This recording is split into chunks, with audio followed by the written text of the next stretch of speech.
И у меня два вопроса. Как вы считаете, какими должны быть акценты во взаимных отношениях России с исламским миром?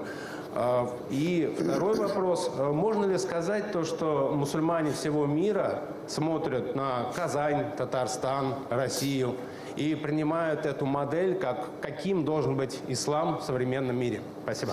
Исламский мир, он очень разный, так же, как и христианский. Мы с вами это хорошо знаем. Но я уверен, что пример Татарстана, безусловно, является в высшей степени положительным.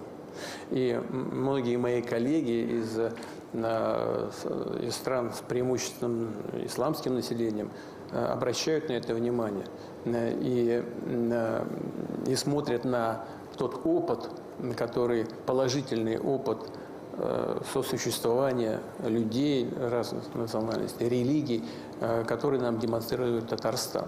Я хочу поздравить, это все началось и из первого руководителя Татарстана, и сейчас Минниханов это поддерживает, Рустам, активно.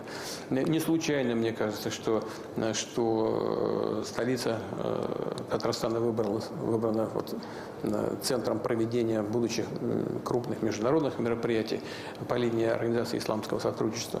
Россия является там наблюдателем. Кстати говоря, я был инициатором того, чтобы Россия была наблюдателем. Это я обратился к коллегам когда-то, чтобы Россия стала наблюдателем в Организации исламского сотрудничества.